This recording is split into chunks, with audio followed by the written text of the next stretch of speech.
Boa noite a todos, sejam todos bem-vindos, os nossos visitantes também, e você que está em casa também, que tenhamos um bom culto, que seja frutífero para o reino de Deus. Eu gostaria de começar lendo o Salmo 93, Salmo 93, que diz o seguinte: Deus, o Rei do Universo. O Senhor Deus é Rei, Ele está vestido de majestade e coberto de poder, a terra está firme no seu lugar e não pode ser abalada. Ó Senhor, o teu trono está firme desde o princípio, tu sempre exististe. Ó Senhor Deus, o mar profundo levanta a sua voz, o mar ergue a sua voz e ruge. O Senhor reina no céu com poder, a sua força é maior do que a fúria do oceano e mais poderosa do que as ondas do mar.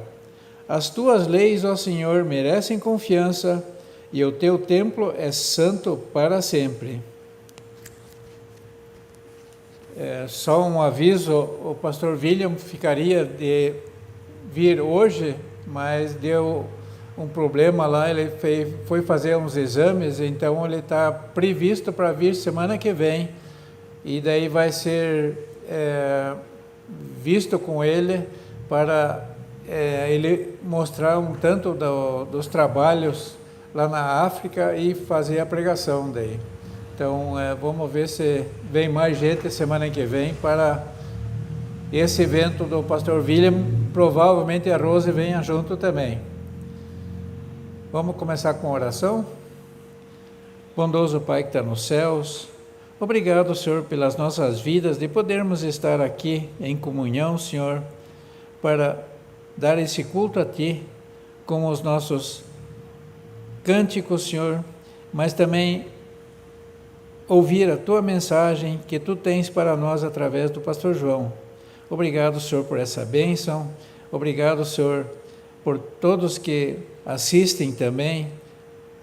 Cuida de cada um, cuida de nossa igreja, cuida, Senhor, dos enfermos que precisam de Ti de maneiras especiais, a recuperação do nosso membro Erlei, Senhor, faça com que também possa logo voltar a frequentar conosco aqui. Pedimos, Senhor, abre os nossos corações para a Tua mensagem e perdoa os nossos pecados, em nome de Jesus. Amém.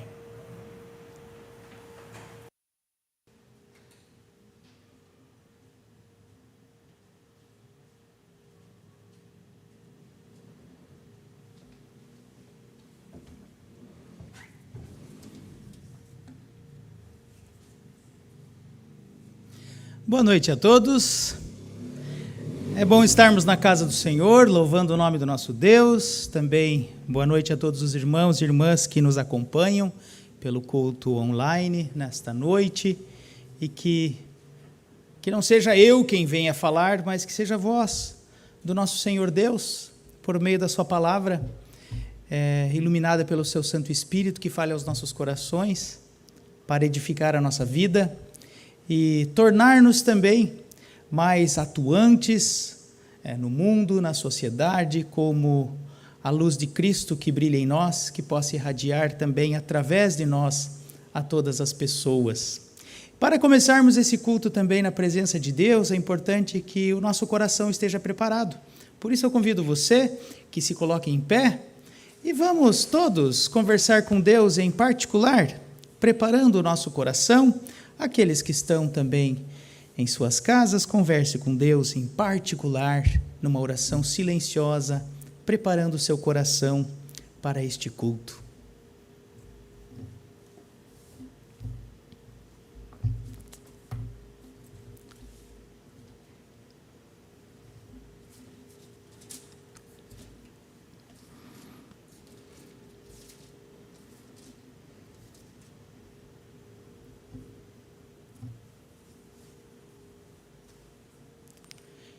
E também nesta noite, o nosso socorro está no nome do Senhor, que fez o céu e a terra, e que é fiel de geração em geração. Amém. Graça e paz a todos vocês, meus irmãos, minhas irmãs, vindas de Deus, o nosso Pai, o Criador, de Jesus Cristo, seu unigênito Filho, nosso Senhor e Salvador, na comunhão com o Espírito Santo. Amém. Vamos cantar ainda em pé, louvando o nome do Senhor, um hino que fala que a igreja reunida canta ao Senhor, assim como os anjos do céu louvam o nome do nosso Deus. O hinário nosso, o hino 199. O hino 199, cantemos aqui como os anjos do céu, que sempre radiantes adoram a Deus.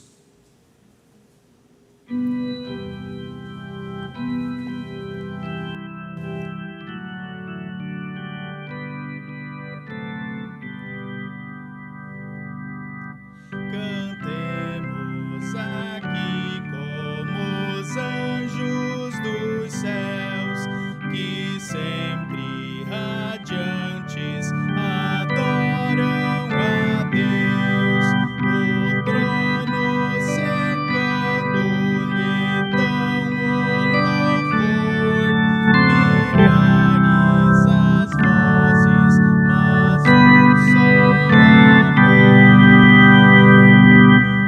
Os anjos dos céus nós ouvimos dizer: é tua, Senhor, toda glória e poder. E nós respondamos em tom triunfal: digno é o Cordeiro, venceu todo o mal. Morreste, Senhor, para os ímpios salvar. Contigo nos céus hão de sempre reinar. Ó cedo bendito, dileto Jesus, Senhor, nossa vida, riquezas e luz. Unidos na terra, no mar, na amplidão, os seres criados a Deus cultuarão. A Cristo Jesus sua igreja dará louvores eternos e a cruz bendirá. Os irmãos podem sentar. Belas palavras deste hino. O terceiro versículo diz: morreste, Senhor, para os ímpios salvar. Quem são esses ímpios? Geralmente, os ímpios são os que estão lá fora. Geralmente nós nos consideramos os santos de Deus, mas não podemos nos esquecer que se não é Cristo que nos santifica, nós permaneceríamos na escuridão das trevas, vivendo como ímpios.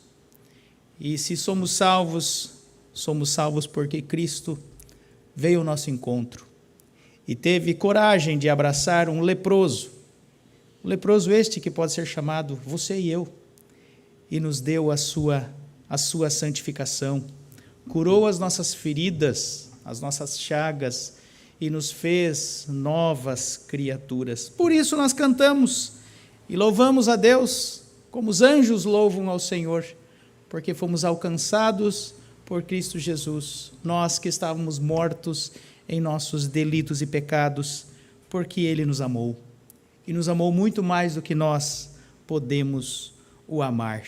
E é assim que nós começamos este culto, na presença de Deus, buscando também o perdão dos nossos pecados. Por isso eu convido os irmãos a abrirem a sua Bíblia no Salmo de número 57.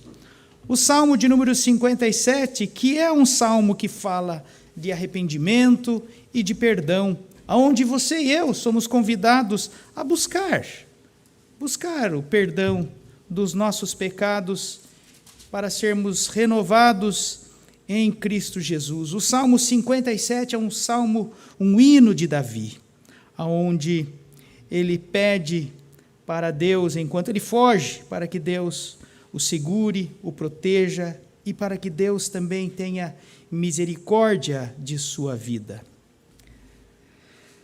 Vamos ler de forma responsiva o Salmo 57. Tem misericórdia de mim, ó Deus. Tem misericórdia, pois em ti procuro segurança. Na sombra das tuas asas eu encontro proteção, até que passe o perigo.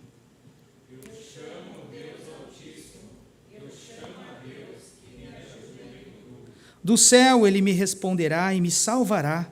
Ele derrotará os que me atacam. Deus me mostrará o seu amor e a sua fidelidade. Estou cercado de inimigos, eles são como leões e querem me devorar. Os seus dentes são como lanças e flechas, e a língua deles como uma espada afiada. Ó Deus, mostra a tua grandeza nos céus e que a tua glória brilhe no mundo inteiro. Os meus inimigos armaram uma armadilha para me pegar, e eu fiquei muito aflito. Fizeram uma roda no meu caminho, mas eles mesmos caíram nela. O meu coração está firme, ó Deus, bem firme. Eu cantarei hinos em teu louvor.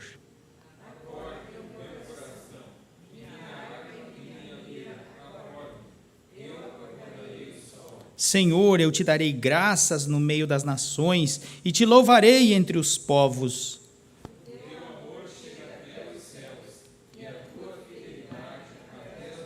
Ó Deus, mostra a tua grandeza nos céus e a tua glória brilhe no mundo inteiro. Tem misericórdia de mim. Tem misericórdia de mim. Assim insiste o salmista, buscando segurança no Senhor. Vamos ter um momento de oração agora, buscando o perdão dos nossos pecados. Façamos uma breve oração silenciosa, onde você tem a oportunidade de buscar o perdão em Cristo Jesus.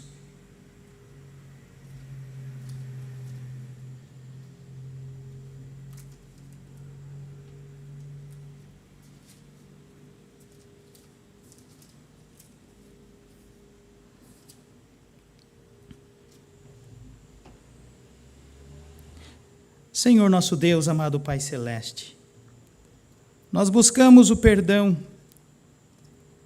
em Cristo Jesus, aquele que veio para nos dar a eterna salvação.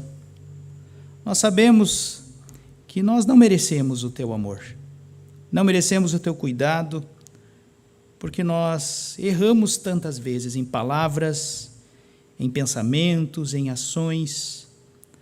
Mas nós temos um Deus que é maior do que o nosso pecado e que se revelou em Cristo Jesus.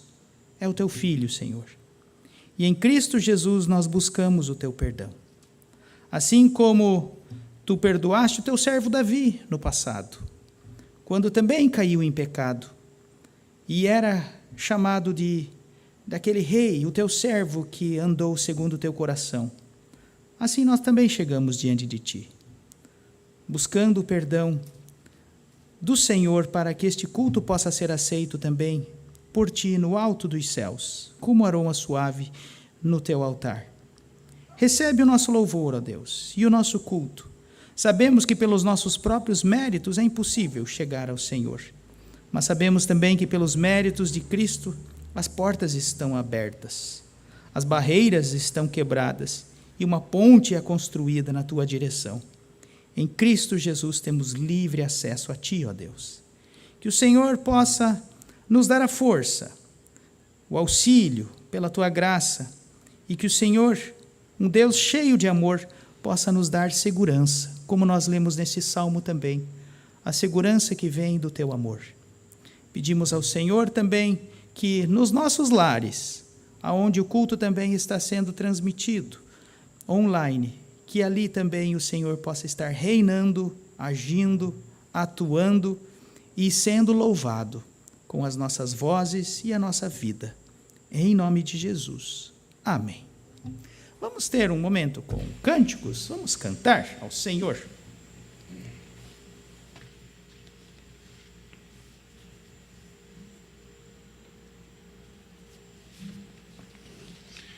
Gostaria de convidar a igreja a ficar em pé para louvarmos o nome de Deus.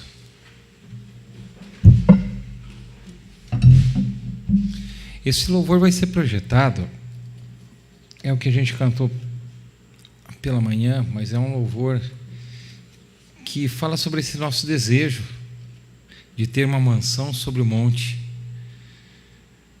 aves cantando nas copas frondosas e rejubilando a vida sem fim. Mansão sobre o monte.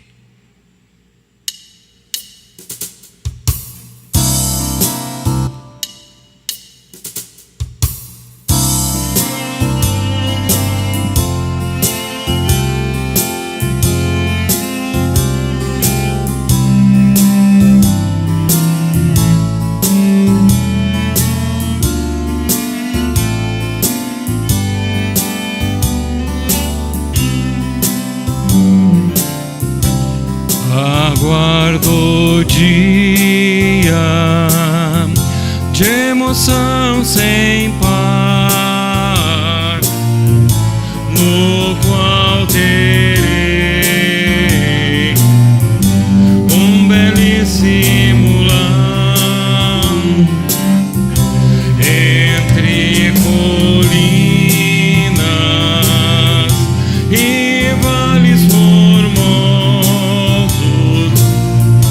donde se avista a cidade eterna.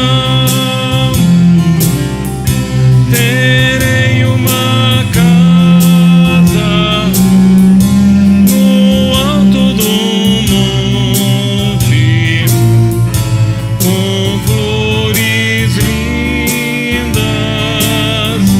por todo o jardim, aves cantando nas copas frondosas, rejubilando a vida sem fim. Manhãs bem claras, sem nuvens escuras, o sol radiante está sempre a brilhar.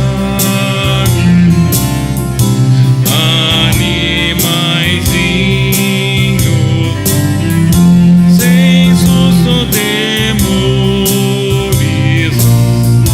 entre crianças,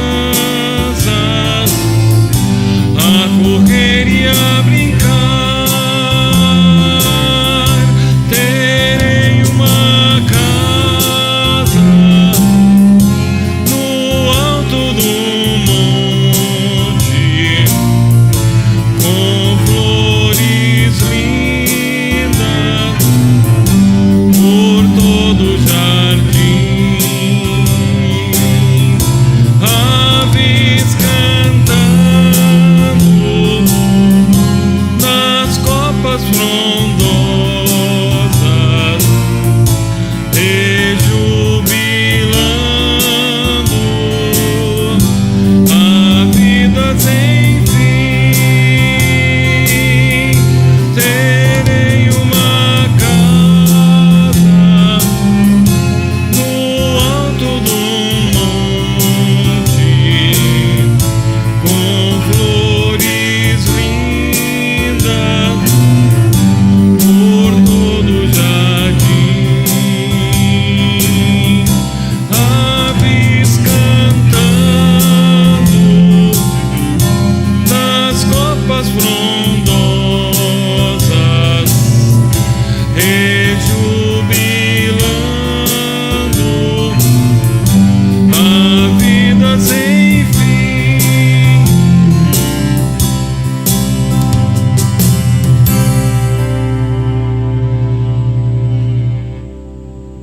Amém. No Cantai agora é o número 82. Em tuas mãos descansarei. Eu te adoro, Deus.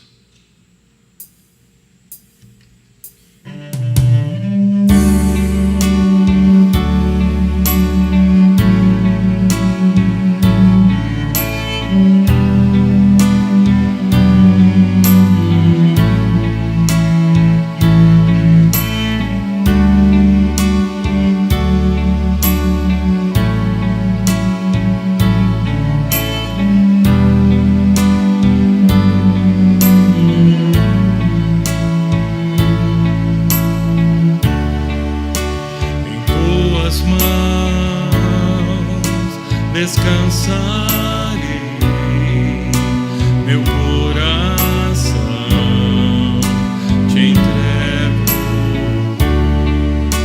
Meu mundo está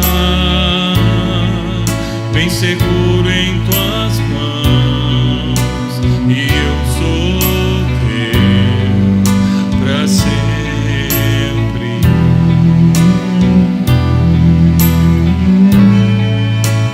Sim, eu creio em ti,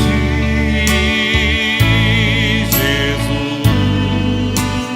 Eu pertenço a ti, Jesus. A razão do meu viver, a razão do meu louvor, em tudo que sou.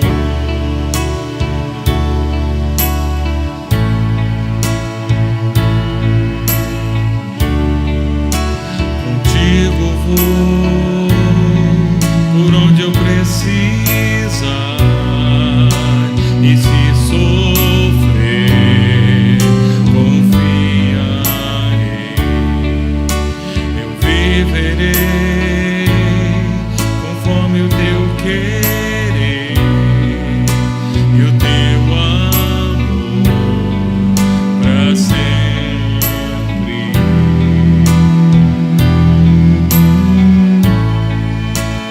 Sim, eu creio em ti, Jesus. Eu pertenço a ti, Jesus. A razão do meu viver, a razão do meu louvor, em tudo que sou.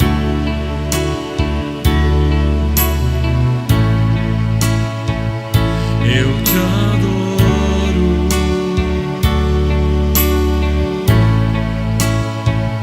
eu te adoro, Deus. Eu te adoro,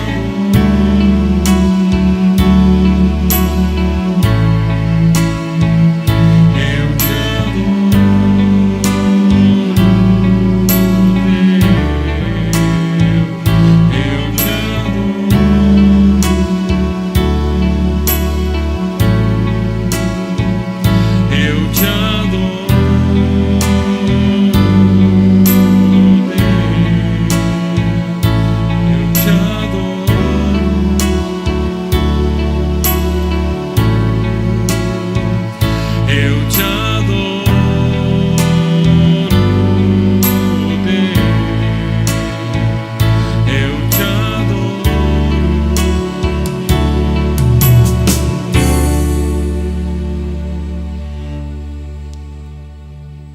hino de número 93.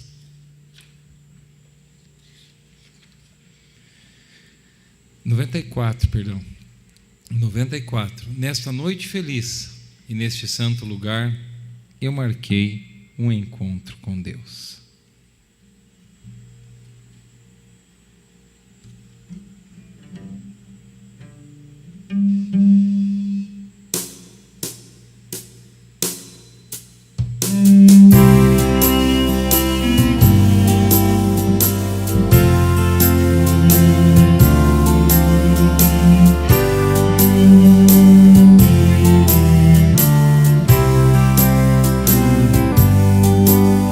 Esta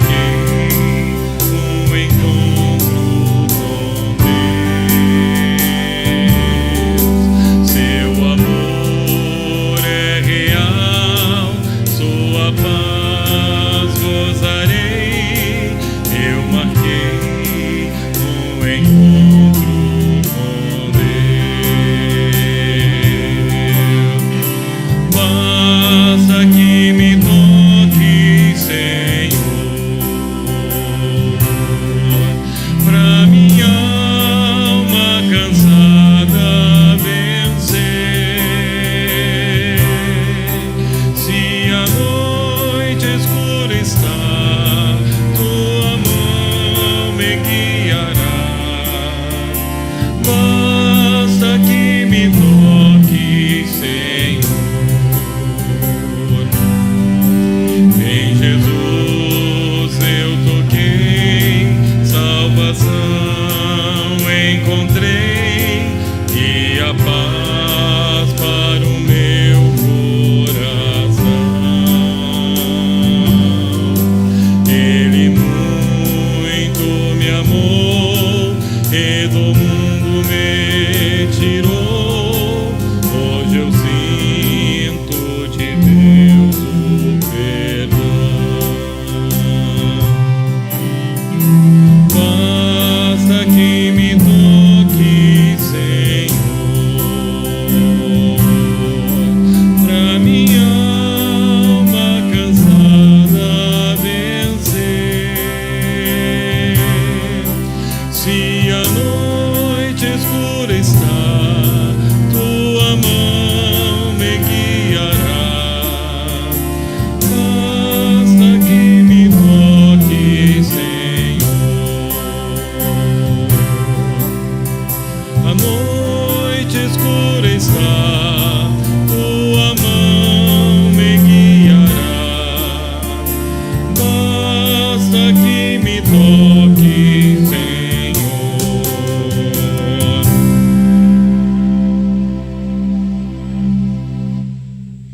Vamos orar. Grande Deus, bom Pai, que nos céus habitas, pedimos, Pai, nesse instante que aceite esse nosso louvor. Por mais dura, escura e triste que seja a noite, sabemos que existe uma luz que nos guia e essa luz vem direto de Ti. Senhor, passamos por momentos difíceis, mas que ao superar esses momentos, o Senhor só faz nos crescer. Senhor, pedimos nesse instante a presença do Teu Santo Espírito no meio de nós, para que entendamos as palavras que vêm ser ditas aqui neste culto pelo pastor João, e essas palavras possam edificar-nos, e que possamos sair daqui cheios de Ti e levar esse Evangelho e também esse consolo às pessoas que tanto necessitam.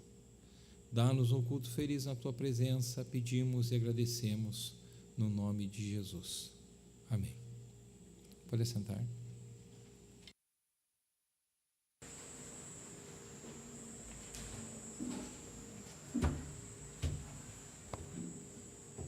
Obrigado, Marco, por nos dirigir nos louvores desta noite.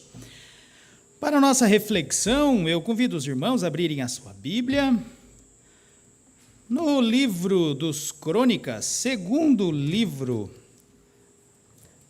das Crônicas de Israel, no capítulo 33,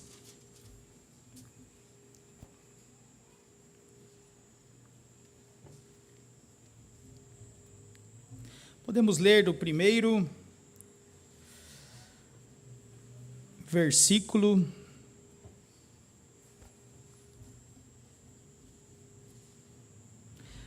até o versículo de número 17, onde a palavra do Senhor diz assim, segundo Crônicas 33. Manassés tinha 12 anos de idade quando se tornou rei de Judá. Ele governou 55 anos em Jerusalém. Manassés pecou contra Deus, o Senhor, seguindo os costumes nojentos das nações que o Senhor havia expulsado da terra, conforme o povo de Israel avançava.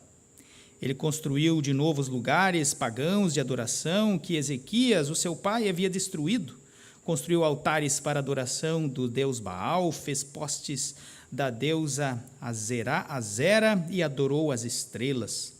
Construiu altares pagãos no templo, onde, conforme o Senhor tinha dito, ele devia ser adorado para sempre. Nos 2 pátios do templo, Manassés construiu altares para adoração das estrelas, queimou seus filhos em sacrifício no vale de Ben-Rinom, fazia adivinhações, praticava magia e feitiçaria, e consultava adivinhos e médiuns. Pecou muito contra Deus, o Senhor, e fez com que ele ficasse irado. Manassés colocou uma imagem esculpida da deusa Azerá no templo o lugar a respeito do qual o Senhor tinha dito a Davi e a seu filho Salomão o seguinte: em todo o território das 12 tribos de Israel, escolhi este templo aqui em Jerusalém, para ser o lugar onde serei adorado para sempre. E se o povo de Israel obedecer a todos os meus mandamentos e fizer tudo o que manda a lei que Moisés deu a eles, então eu não deixarei que sejam expulsos da terra que dei aos seus antepassados. Manassés levou o povo de Judá e os moradores de Jerusalém a cometerem pecados ainda piores do que aqueles cometidos pelas nações que o Senhor Deus havia expulsado da terra, conforme o seu povo ia avançando. O Senhor Deus falou com Manassés e com o seu povo, mas eles não lhe deram a atenção. Por isso Deus deixou que os comandantes do exército assírio invadissem o país de Judá. Eles prenderam Manassés com ganchos e amarraram com correntes e o levaram como prisioneiro para a Babilônia. No seu sofrimento, Manassés orou com fervor ao Senhor, seu Deus, cheio de humildade. Ele se arrependeu diante do Deus dos seus antepassados. Deus ouviu a sua oração e atendeu o seu pedido, deixando que ele voltasse para Jerusalém e fosse rei de novo. Aí Manassés declarou que o Senhor é Deus. Depois disso, Manassés construiu uma muralha muito alta em volta da cidade de Davi. A muralha começava no vale que ficava a oeste da fonte de Gion, continuava na direção norte até o portão do peixe e passava ao redor da parte da cidade chamada Ofel. Manassés também colocou chefes militares no comando de todas as cidades de Judá que eram protegidas por muralhas. Ele tirou do templo as imagens dos deuses pagãos e o ídolo que havia colocado lá, derrubou os altares que havia mandado construir no monte onde ficava o templo e em outros lugares de Jerusalém, e os jogou fora da cidade. Consertou o altar do Senhor, ofereceu nele ofertas de paz e ofertas de gratidão, e ordenou ao povo de Judá que adorasse o Senhor, o Deus de Israel. O povo continuou a oferecer sacrifícios nos altares pagãos, mas os oferecia somente ao Senhor, seu Deus. A história de Manassés, rei de Judá. Você nunca se deu conta, meu irmão e minha irmã, de como que nós julgamos as pessoas? Geralmente julgamos assim, pessoas boas e pessoas más. Não tem outro caminho.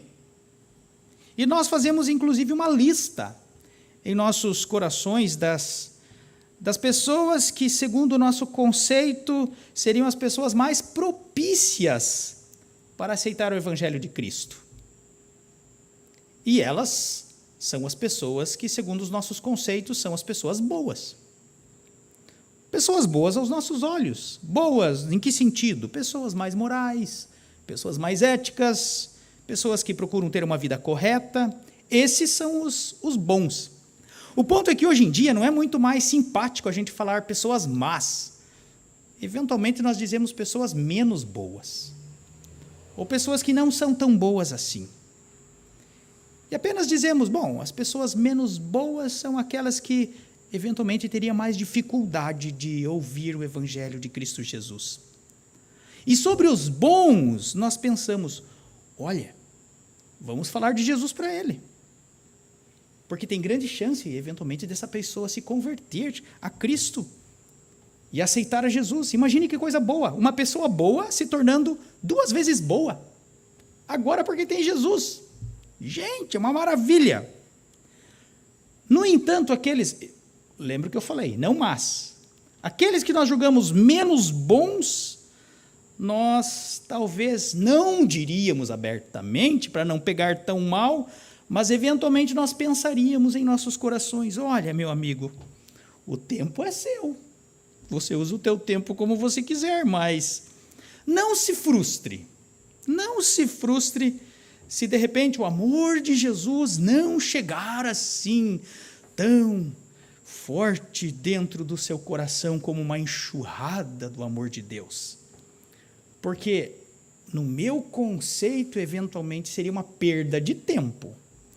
Gastar tempo, energia, vocabulário, estudo na palavra, para falar de Jesus para uma pessoa que eu já sei que não vai crer. Essa é a expressão que geralmente a gente usa, perda de tempo. Que bom que Deus ama também os maus, mas não é tão fácil de pessoa A, B ou C ouvir a voz de Cristo.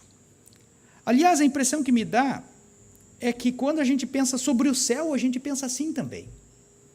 O céu é o lugar das pessoas boas. Céu não é lugar de pessoa má. E se o céu é dos bons, então tem pessoas boas que a única coisa que ainda falta é Jesus em sua vida. Imagine que coisa boa. O céu é bom para as pessoas boas e as pessoas que aceitam a Jesus. Ou seja, se tornam 2 vezes boas. Pois é. E o que eu vou fazer com os ímpios, então?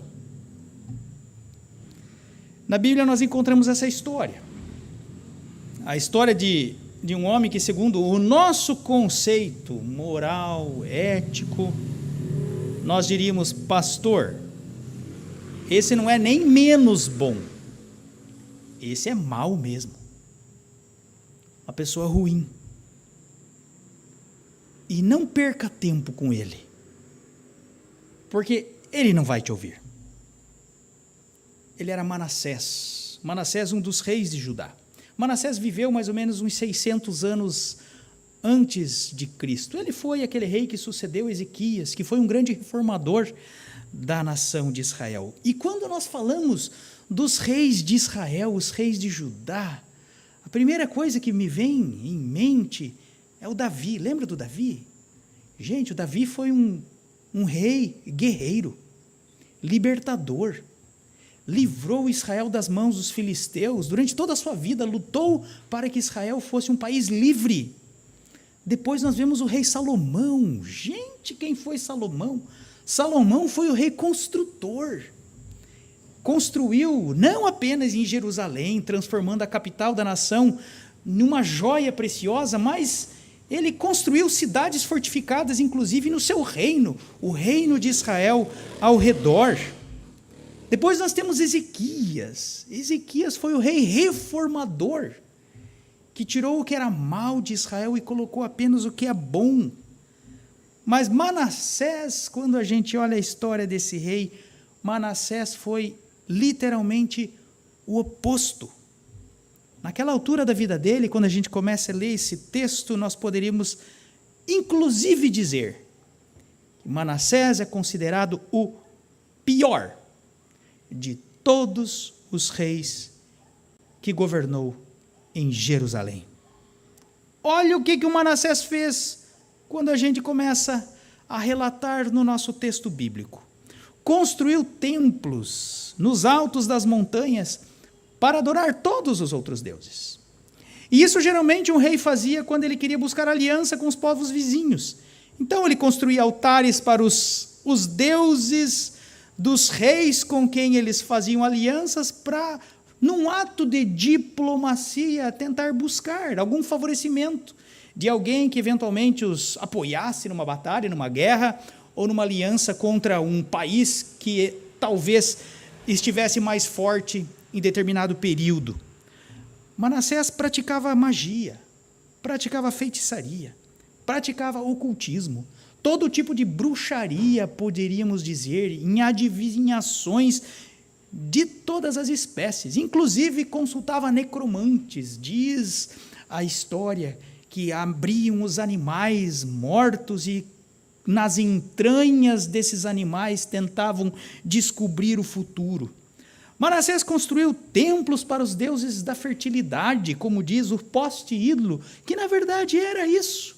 Era um deus que era para a fertilidade em época de plantio, de colheita, e que sacrifícios eram feitos para esses deuses, e as pessoas dançavam ao redor deste poste. Inclusive, se dizia na tradição antiga que os templos construídos para os deuses da fertilidade eram recheados de sexualidade, erotismo, prostituição. Por quê? Porque isso tudo simbolizava nos povos antigos da época a fertilidade também na vida e no solo. E Manassés profanou inclusive o templo do Senhor em Jerusalém, destruindo o altar de sacrifício ao Deus Yahvé, o Deus da aliança, para colocar altares para outros deuses ali. O templo de Jerusalém, que o nosso texto diz que Deus falou, nessa casa eu porei o meu nome. Essa casa é minha, diz Deus em outras palavras. Quando tem um bem-vindo ali, fui eu que coloquei este bem-vindo, diz o Senhor. Mas para Manassés, não, eu sou o rei. Essa casa é minha. E Manassés fez do templo do Senhor em Jerusalém o que ele bem quis. E o que mais nos choca quando a gente olha para a história deste rei de Israel, Manassés, é que ele chegou ao ponto de sacrificar os seus próprios filhos, mortos num altar, sendo queimados como ofertas aos deuses estranhos. Essa prática era bem comum. Era bem comum na antiga Canaã, lá onde estava Israel no meio. Os povos cananeus faziam isso. E faziam isso sempre, por qualquer motivo. Se era para vir chuva, um sacrifício humano para que os deuses mandem chuva. Mas essa prática do sacrifício humano era abominável para o Deus de Israel. O Deus de Israel só aceitava os sacrifícios de paz e não sacrifícios humanos. Mas Manassés fez isso. Esse é o nosso amigo, o Manassés. Como diz a palavra, aquele rei que prosseguiu em fazer o que era mal perante o Senhor, para provocá-lo à ira. E como o texto continua, que levou todo o povo de Israel a fazer pior do que todas as nações que o Senhor havia destruído de diante dos filhos de Israel. Mas a mensagem de Deus permanecia, diz o nosso texto. O Senhor Deus falou com Manassés, diz inclusive no versículo 10. Ou seja, Deus enviou seus profetas. E diz a tradição que um dos profetas que viveu no tempo de Manassés foi o profeta Isaías. Isaías foi enviado por Deus para chamar Israel com uma mensagem apenas: arrependa-se. Arrependam-se dos seus pecados. O problema é que nem Israel e nem Manassés quis ouvir. E pior, quando alguém não quer ouvir a mensagem do Senhor Deus, o Deus Altíssimo Criador, até certo ponto você diz, bom, o problema é teu, mas todo mundo se respeita. Ou seja, Deus é um Deus que nunca colocou o evangelho goela abaixo de ninguém. É o Deus da graça. O problema é quando, além de você não querer ouvir, você começar inclusive a perseguir aqueles que levam a mensagem da salvação. E foi isso que Manassés fez. Manassés perseguia todos aqueles que pregavam. Não está na Bíblia, está lá em Hebreus, apenas capítulo 11, tem um relato que diz que muitos foram mortos por conta da mensagem da salvação. E alguns foram cerrados, inclusive. E a tradução judaica diz que Isaías foi um desses profetas que foi morto por Manassés, cerrado. Que Isaías, num certo momento, fugia, talvez isso deve estar em alguns relatos que não são relatos bíblicos, mas históricos de Israel, que Isaías, quando fugia de Manassés e os seus soldados, se escondeu dentro de um tronco oco de uma árvore, e quando Manassés descobriu Isaías ali, mandou que seus homens cerrassem Isaías, o profeta, ao meio. Esse era o Manassés. Só que a consequência da maldade de Manassés também foi dolorosa, porque a mão do Senhor pesou sobre ele. E como vemos no início do versículo 11, o exército da Síria, que na época expandia o seu território sobre toda a região da Palestina e da Mesopotâmia, ali ao leste, ao oriente, do mar Mediterrâneo. E chegou a hora de invadir Israel também, Jerusalém. Manassés era um daqueles reis tributários, como se chamavam na história, que pagava impostos para o imperador, mais forte. Eventualmente ele não conseguiu pagar as contas e tentou buscar aliança com os povos vizinhos, o que foi em vão. E o rei da Síria, o imperador, cercou Jerusalém e, sem muito esforço, tomou a cidade. E todos os nobres, quando acontecia isso, um cerco e uma tomada, todos os nobres, os funcionários públicos, os militares e os religiosos, esses 4 grupos eram levados prisioneiros para o império, para a sede do império, porque eram pessoas que poderiam servir, de alguma forma, com um pouco mais habilidade do que o cidadão comum, que às vezes a gente diz que é como se fosse uma pessoa simples, sem muito estudo, porque esses nobres tinham estudo, e os militares, os religiosos e os funcionários públicos também. E diz o nosso texto que Manassés foi preso com ganchos. O que eram esses ganchos, meus irmãos? Esses ganchos eram como se fosse alguns tipos de anzóis ou espinhais que eram atravessados na carne do prisioneiro e amarrado por correntes, e por meio desses ganchos amarrados em correntes que os prisioneiros eram arrastados, sendo levados para o país onde eles iriam cumprir as suas penas.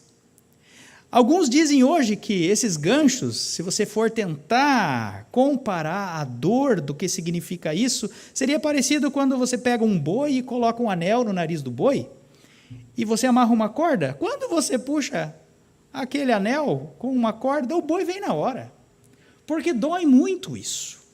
Imagine isso sendo atravessado na sua carne, e você sendo arrastado com esses anzóis, presos na sua carne, da sua sede, da sua cidade, do seu país, para um país estranho, do qual você foi derrotado, como um animal que obedece ao seu Senhor. Assim, por meio desses ganchos atravessados em sua carne, o rei de Judá, Manassés, tão grande e poderoso, foi levado, arrastado para a escravidão. Imagine a sua humilhação. Agora me diga uma coisa. Você acha que um homem que tinha conhecido a Deus na sua infância, mas que na sua juventude, fase adulta, matou os seus profetas, agora poderia eventualmente se arrepender dos seus pecados? Você acha que um homem que sabia que Deus não aceitava sacrifícios humanos, porque o seu pai havia sido responsável por uma reforma religiosa no país, mas que queimou seus próprios filhos em altares para deuses pagãos, iria agora, de uma hora para outra, ouvir a voz do Senhor? A pergunta vai além. Você perderia seu tempo com ele? Seja sincero. Com alguém como Manassés. É interessante isso porque todo mundo tem uma listinha. Uma listinha daqueles que estão no topo da lista para nós, como pessoas que nós até colocamos talvez numa agenda imaginária durante o ano. Senhor, por essa pessoa eu quero orar, eu quero falar de Cristo para ela, porque eu amo ela demais, eu gosto muito dela. Só que o único problema é que ela não tem Jesus ainda em sua vida. Aquela listinha do nosso evangelismo pessoal, sabe? Nós temos o topo da lista do nosso evangelismo pessoal. Pessoas que nós, talvez maravilhados, louvaríamos a Deus, jubilosos, se estivesse do nosso lado no templo, louvando o nome do Senhor. Mas nós temos também aquele chão da nossa lista, a base lá embaixo. Talvez de pessoas que nós diríamos, esse não, Senhor. Olha, Deus é misericordioso, cheio de graça e de bondade, mas eu não me cruzo muito com tal ou tal pessoa. Como eu disse no início da nossa reflexão, tem tanta gente melhor andando por aí, que talvez mais fácil ouviria a voz de Deus. E essas são as minhas prioridades, porque são talvez mais propícias, inclusive, para ouvir. Mas, como diz uma expressão bem verdadeira, às vezes nós chegamos no fundo do poço. E o fundo do poço, meus irmãos, não é fácil para ninguém. E às vezes esse fundo do poço são provações similares a corretivos que Deus nos manda. E esses corretivos de Deus são meios que Deus usa em sua soberania, que nos permite olhar para dentro do nosso coração. E quando vivemos esses momentos de fundo de poço, são momentos também que podem ser usados para reflexão, para revisão de valores. Todo mundo faz isso.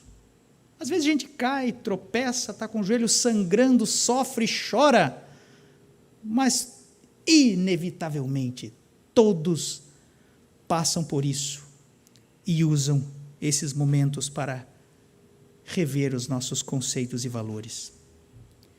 E são momentos também que nós podemos usar para tomadas de decisões. E essas tomadas de decisões, às vezes, envolvem uma guinada na vida. E, às vezes, isso se chama quebrantamento. Quebrantamento. E isso aconteceu com Manassés, meus irmãos. É a escola da vida. Ou diria, a escola da vida com Deus. E essa escola da vida é uma escola que tem as portas tão abertas, porque é vida com Deus, que até Manassés, o terrível Manassés, tem acesso a ela. E Manassés, inclusive o Manassés, e talvez os nossos Manassés de nossas listas, podem ser transformados e alcançados pela graça de Deus. E olha que interessante como foram os passos dessa transformação na vida de Manassés. A primeira coisa que o nosso texto diz sobre Manassés é que, enquanto ele estava lá no fundo do poço, sofrendo num calabouço úmido e frio, na Babilônia, mais de 500 quilômetros distante do seu lar, em Israel, diz o nosso texto que, angustiado e aflito, ele orou ao Senhor, com fervor, o seu Deus. Essa, meus irmãos, é a primeira atitude de um coração contrito. Suplicar. E suplicar em uma fonte. Suplicar ao Senhor. O sofrimento nos ensina, meus irmãos. Muitos usam, como eu falei, essa expressão, a escola, né? A escola da vida com Deus. E essa escola da vida com Deus, às vezes, também se chama a escola do sofrimento. Porque a escola do sofrimento nos ensina. Assim como ensinou o Manassés. E eu vou te explicar um pouquinho melhor como que isso funciona. Porque, pensa comigo, para a gente entender um pouquinho isso. O que nós preferimos comer? Quem aqui, levanta a mão, prefere bife de fígado no lugar de um tablete de chocolate com amêndoas? Ah, e chocolate belga ainda. Vamos perguntar para as crianças. Gente, quem prefere bife de fígado no almoço? Ou um pedaço gostoso de chocolate? Com castanha de caju. Oh, que coisa boa. Um chocolate com amêndoas. Um chocolate daqueles cremosos que derrete na boca. Quem prefere comer jiló ao invés de uma bela de uma lasanha? Gente, jiló é aquela coisa que ninguém cozinha porque não dá, não funciona. Vira uma meleca. E quando alguém consegue cozinhar um jilózinho assim, fica famoso na cidade. Quem prefere jiló ao invés de lasanha? Ou de um belo churrasco? Ninguém. Ninguém. Por quê? Porque é sempre mais agradável comer o que é mais gostoso. Vamos mudar então a nossa reflexão aqui. Quem prefere visitar uma pessoa num hospital, doente, terminal, ao invés de passear com um amigo, ou num shopping, ou num parque, ou numa praça bonita? É interessante porque essas perguntas que parecem óbvias, as respostas todo mundo conhece. Todo mundo prefere doce ao invés de amargo. Todo mundo prefere as coisas mais agradáveis e gratificantes do que as coisas mais penosas. E por que assim? Porque nós fomos criados por Deus não para sofrer, mas sim para desfrutar dos prazeres mais legítimos da vida. E não é o pastor João que está falando isso porque ele quer se achar. Não, porque as Escrituras nos diz que quando fomos criados por Deus, Ele nos colocou para habitar no jardim do... Quem sabe qual era o nome? Do Éden. E sabe o que significa Éden no hebraico? Prazer. Prazer. Nada mais do que isso. Nós fomos criados por Deus para viver de forma legítima as coisas mais agradáveis que Deus pode nos propiciar. E aí o que acontece quando nós sofremos? Isso, meus irmãos, que é consequência também dos nossos pecados, parece que a vida dá um nó na nossa cabeça. E não é só com crente que é assim, com crente e com descrente também. A vida parece que dá um nó na nossa cabeça, nós perdemos o chão e nós paramos para pensar. Por quê? Porque nós precisamos de uma explicação. O porquê do sofrimento. E com todo mundo é assim. Às vezes, os nossos sofrimentos não têm explicação. Deus reserva para a sua autoridade soberana e Ele talvez nos revelará no futuro, quando estivermos com Ele na glória. Às vezes nós descobrimos mais tarde. Por quê? Porque fomos forjados a fogo por Deus para crescermos. Mas em uns momentos o que acontece, nós olhamos mais a fundo em nossas vidas e nós descobrimos o motivo do sofrimento. E nós descobrimos que o motivo é o nosso pecado. Porque pecado traz consequência. Pecado faz sofrer. Pode ser que não seja nem apenas eu que sofra, mas eu e a minha família, por conta do meu pecado. As nossas escolhas erradas fazem-nos também sofrer. E essa é uma explicação. Por isso que quando Manassés estava, como eu falei, no fundo do poço, aí os seus olhos se abriram. Ele encontrou o motivo de seu sofrimento, o seu pecado. E ele suplicou ao Senhor. E aí eu digo, a súplica de Manassés não foi hipócrita, não foi algo feito da boca para fora ou impulsivamente. Quando Manassés suplica, diz o nosso texto, que ele suplica com fervor. É algo genuíno, que vem do fundo do seu coração. A tradução antiga lá de Almeida diz que Manassés suplicou deveras. Isso demonstra a angústia que havia tomado seu coração e o reconhecimento, a partir dali, de que só o Senhor Deus de Israel, e não aqueles ídolos para quem ele havia se vendido, só o Deus de Israel, é que poderia ajudá-lo e socorrê-lo. No entanto, lógico, enquanto Manassés vivia lá no seu palácio, no bem bom, debaixo de toda aquela riqueza, na fartura e na pompa, bom, Deus não é assim tão importante como a gente fala e ouve por aí. Gente, eu me viro, eu me dou conta, não se preocupe comigo, aqui tudo sob controle. Mas na dor, na aflição, os seus olhos se abriram. E diz o nosso texto: então reconheceu Manassés que só o Senhor é Deus. Só o Senhor é Deus.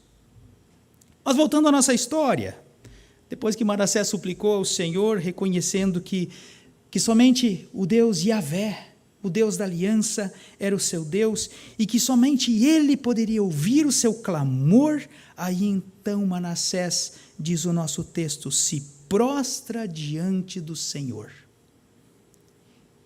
e se humilha.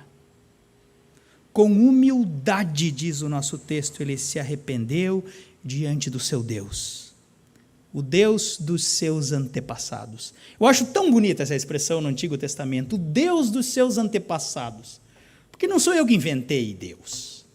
Quando eu olho para o Deus do cristianismo, ele é um Deus que vem lá atrás, ele é o Deus da aliança, o Deus que não é o Deus do pastor João, ele é o Deus da família inteira do pastor João e da sua descendência lá adiante.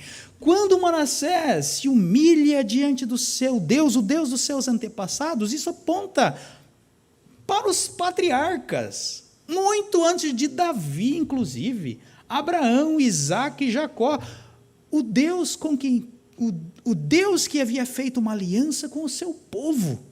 É como se Manassés estivesse dizendo aqui: Senhor, eu quebrei essa aliança. O Senhor foi fiel a ela e continua sendo fiel a ela em toda a eternidade. Mas eu a quebrei. E se eu quebrei, eu preciso reconstruí-la novamente diante do Senhor. E isso começa com humildade, se humilhar. E olha que coisa difícil de fazer para todos nós, se humilhar. Pergunta que fica é: por que tem que ser assim, tão difícil? Se humilhar. Por que é tão difícil a gente reconhecer nossas falhas? Já viu criança quando erra? Gente, que dificuldade às vezes. Ela teima, ela birra, o pai, a mãe, a avó, pode ver todo mundo ao redor dizer: fala, filho, o que você fez? Por que você errou? Mas não sai nada. E às vezes não sai nada. Como é fácil nós tentarmos sempre de novo transferir a culpa, não é verdade? O que mais acontece hoje no mundo do politicamente correto, como eu sempre tenho falado aqui, é transferirmos a culpa. Ou às vezes dividirmos a culpa. Não sou só eu. Sou eu, mais ele, mais aquele outro. Então viram a culpa assim meio geral e ninguém é culpado. Todo mundo se abraça. Abraço coletivo e vai para casa feliz. Como é fácil terceirizar os nossos erros. Quando nós tropeçamos e por maldade, por pecado, erramos. Por que assim? Por conta de uma palavrinha. Orgulho. Uma das palavras, meus irmãos, que mais destrói tudo aquilo que está ao nosso redor. Orgulho. E não só isso. Sabe o que é o problema do orgulho? Um outro problema dele é que o orgulho nos impede de raciocinar com sabedoria. Porque nós teimamos nele. É a minha posição. É a minha imagem, é o meu status. Se eu abrir, pastor, eles me atropelam.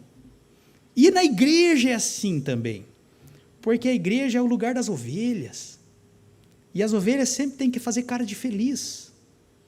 Ovelha nenhuma pode ter cara de triste. E nessa sociedade, dessa igreja, do evangélico moderno, onde todo mundo é feliz, o orgulho fala mais alto ainda. Porque aonde eu vou parar? Meu Deus, se eu abrir, que eu pequei. Então, é melhor esconder. Mas o ponto, meus irmãos, é que ninguém fica na crista da onda para sempre. É impossível.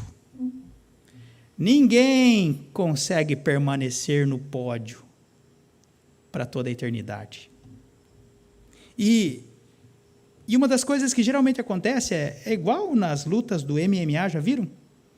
O cinturão que hoje está com um, amanhã está com outro, meu amigo. O troféu que hoje eu levanto, do bom, do santo, do intocável, amanhã outro toma de mim. E como é difícil quando a gente chega na escola, né, e de repente você é o dono da bola e o outro chega com uma bola melhor que a tua. E eu perco minha posição, eu perco meu lugar. E o orgulho fala. E eu sofro com isso. Mas somente aquele que tem coragem para de coração se arrepender, que consegue verdadeiramente rever os seus conceitos, os seus erros e os seus caminhos, somente esse, que sim é forte, para dar um passo à frente do orgulhoso para ser restaurado. Senão a gente vai continuar o resto da vida com o nosso corpo cheio de feridas, mas sendo maquiadinho, para fazer cara de bem e de feliz. Um sábio uma vez disse assim que vencer um exército, isso sim é demonstração de poder.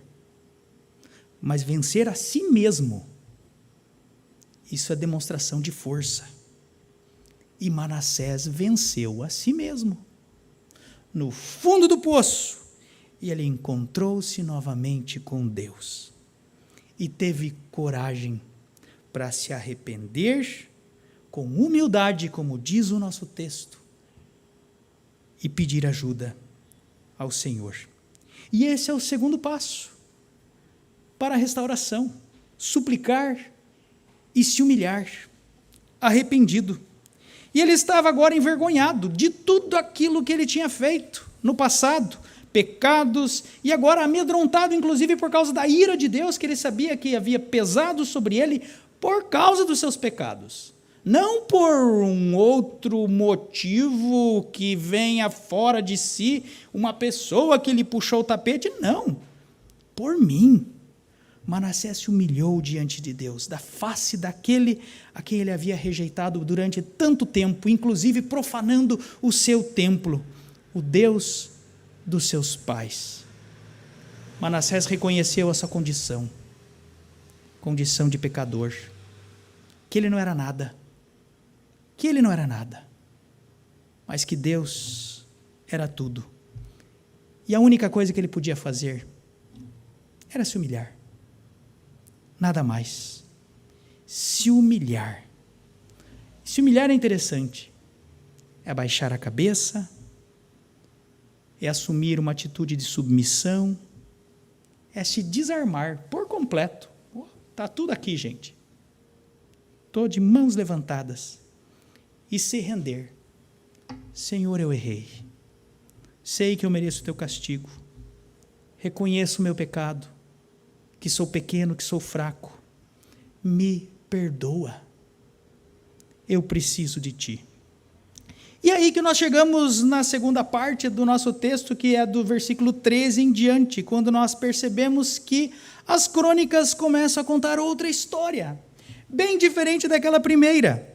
Começa a contar sobre a restauração, é a virada de página na vida de Manassés. Deus ouviu a sua oração, atendeu o seu pedido, deixando ele voltar para Jerusalém, para a terra dos seus pais, onde ele é restituído como rei, e aí Manassés reconhece que o Senhor é Deus. Deus restaurou a sua sorte. Primeiro, Deus livra Manassés do seu pecado. Depois, Deus livra Manassés da escravidão física a que ele estava sendo sujeitado lá na Babilônia. E, por fim, Deus devolve para Manassés o seu reino e ele volta para Jerusalém. Gente, quando a gente chega nesse ponto, eu diria assim, pessoal, acabou, a história terminou. Vamos para casa, todo mundo feliz, um final feliz. tudo deu certo. Sabe quando termina todos os capítulos de uma novela e no último capítulo aparece aquela palavrinha, fim? Ou naqueles filmes de Hollywood, The End. Vamos para casa. Perfeito.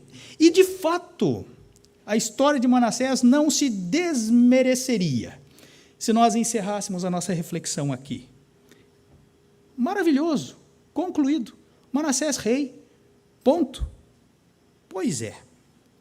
Por que, então, o nosso amigo Crônicas aqui continua a história? Poderia ter parado até ali. Não termina aqui. Dos versículos 14 ao 17, o nosso cronista agora faz questão de relatar a contrapartida de tudo. Todos os atos de Manassés após o seu retorno e a sua restauração em Jerusalém. E veja que interessante, a história da vida de Manassés começa com seus atos maus, vem o castigo, o arrependimento e o perdão, e termina com os atos bons. Os atos bons de Manassés. Tirou da casa do Senhor, diz o nosso texto, os deuses estranhos, os ídolos, como também todos os altares que haviam sido edificados no monte da casa de Deus, ou seja, o Monte Sinai, lançou fora da cidade, num vale onde depois se tornou, inclusive, o lixão da cidade de Jerusalém, nos tempos de Jesus, onde Jesus disse que ali o fogo jamais se acaba, porque era o lugar onde Manassés jogou tudo que não presta, porque houve uma reforma novamente na cidade, restaurou o altar do Senhor dentro do templo e sacrificou, diz a história, nesses altares apenas ofertas pacíficas e em ações de graça. E mais, ordenou que Israel inteiro fizesse o mesmo. A reforma que acontece não é só na minha vida, meu amigo, é na minha família também, é lá em casa também. E o que Deus quer mostrar com isso? Não precisa ser um gênio para responder. E nem teólogo das últimas instituições aí. O que Deus quer mostrar com isso, meus queridos, é que restauração, que se transforma em fé, combina com prática de vida. Aquilo que acontece aqui no meu coração precisa aparecer aqui nas minhas mãos. Os seus pés e as suas mãos precisam dar forma àquilo que acontece no seu íntimo, no seu ser, no seu espírito. Não existe, e olha, me desculpe, mas não existe relevância nenhuma em eu sair por aí divulgando para todo mundo, gente, eu tenho fé, se isso não for conectado com a sua vida, com as suas ações. Ações, eu diria ainda, como a de Manassés, que deixa um legado. Não é dizer assim, é bom para mim, é bom para quem está à minha volta. Em outras palavras, Manassés mostrou em atos a transformação que havia acontecido em sua vida. Não foram apenas palavras, como foi o começo ali, não foram apenas orações, não foram apenas súplicas, clamor, louvor, júbilo, não. Longas orações, não. Mas atitude, ação, prática. Esse é o verdadeiro milagre da restauração. Aquilo que Manassés antes amava, antes de entregar a sua vida para o Deus de Israel, agora ele odiava. Não tem como explicar. Talvez Manassés olhasse para trás e dizer, aquele era eu? Sério, gente? Aquele era eu? Não pode ser. Como que eu era assim? Eu não entendo. Mas entregou a sua vida. E uma vida entregue ao Senhor se revela em atitudes, em práticas. Eu termino essa reflexão, meus irmãos, fazendo 2 perguntas.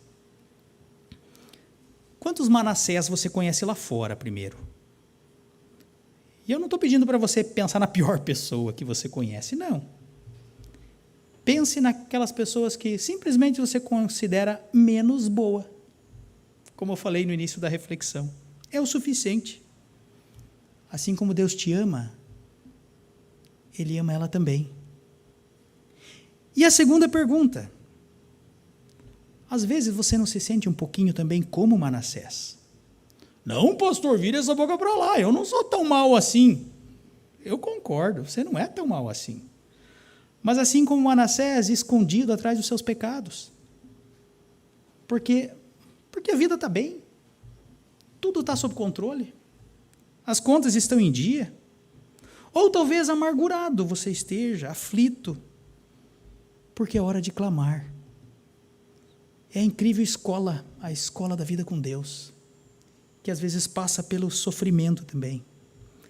É hora de, como Manassés, se esquecer de todas as suas forças. Aqui, onde você se agarra, que você diz, aqui eu me garanto. E se lançar nos braços do Pai, em Cristo Jesus, reconhecendo que dele vem a força. A força de Deus em Cristo Jesus, o nosso Senhor. Porque nós estamos apenas começando 2021. E 2021 também pode ser um tempo na sua vida de restauração. Em muitas trincas dos muros ao redor da sua Jerusalém, que precisam ser reparados, pelo amor do nosso Senhor. Amém. Vamos cantar o hino 284, a primeira, a terceira e a quarta estrofe? Primeira, terceira e quarta estrofe, 284, que é um hino que fala do pecado e do perdão.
Vamos orar. Senhor Deus, amado Pai Celeste, como cantamos neste hino, nós estamos nos aproximando de Ti. Cordeiro Santo, que é Cristo Jesus, nós nos aproximamos de Ti. Tal como estamos, tão pecadores, mas não queremos confiar em nós mesmos, queremos confiar em Ti, Senhor, no Teu divino amor, porque o Senhor faz um convite a todos nós, como cantamos neste hino, assim como fizeste a Manassés, para se arrepender dos seus pecados e buscar o perdão no Senhor. Assim também iniciamos este ano de 2021, estamos ainda no mês de janeiro. É tempo, Senhor, de olharmos para nós mesmos, consultarmos os nossos corações e a nossa vida e não confiar em nossa própria santidade. Sabemos que temos tantas falhas também, tantas vezes que erramos, que caminhamos distantes do Senhor. Assim como na Jerusalém de Manassés, que havia trinca em seus muros, que foi invadida pelo inimigo, os nossos muros também têm trincas. Mas queremos depositar toda a nossa esperança e a nossa força no Senhor. O Senhor é o nosso muro, é a nossa muralha forte. O Senhor é aquele que nos protege do mal e do perigo. O Senhor é aquele também que quer renovar os nossos corações e vidas. E que assim como Manassés que buscou o perdão em Ti, que nós também possamos ser restaurados e demonstrarmos, revelarmos isso, traduzir isso em obras, em atitudes de amor, amor ao próximo também. Abençoe, Senhor, todas as famílias que nos acompanham neste culto também nos seus lares. E que logo possamos ter as atividades normalizadas na igreja aqui também, com a escola dominical para as crianças, os trabalhos com os jovens, com os adolescentes, com as mulheres. Uma igreja sempre tão ativa. Mas que o Senhor possa também, nesse tempo de isolamento ainda que nós vivemos, que o Senhor possa nos conduzir, acalmar o nosso coração e fazer-nos principalmente frutificar. Abençoe de modo especial nosso irmão Erlei, que recebeu o transplante de rim depois de meses de tratamento. Louvamos o Teu nome, ó Deus, por esse milagre na vida dele. Que logo ele se recupere também e possa voltar para casa com a sua família para ter novamente uma vida normalizada. E abençoe-nos nessa semana que se inicia, que possamos continuar com o nosso culto diário em todos os dias da semana, louvando o Teu nome com a nossa vida. Em nome de Jesus é que te oramos. Amém.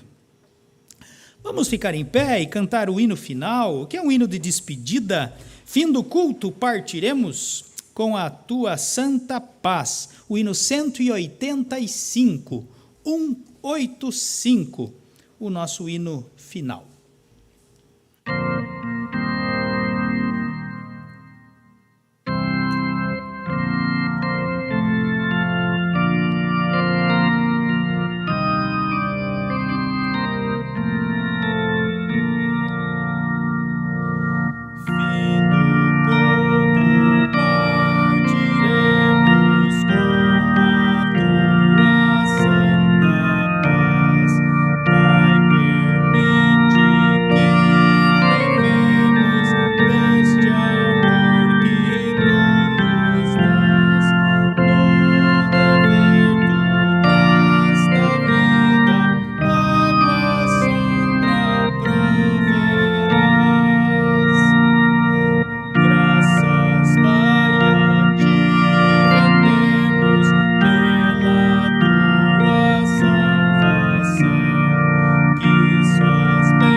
Recebam agora a bênção do nosso Senhor.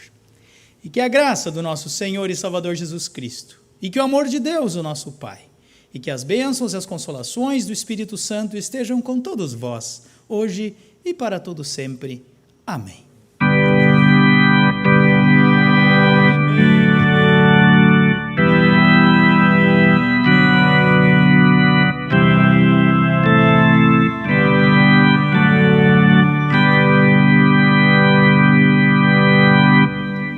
Cumprimentem-se com a paz de Cristo. Uma boa semana para todos.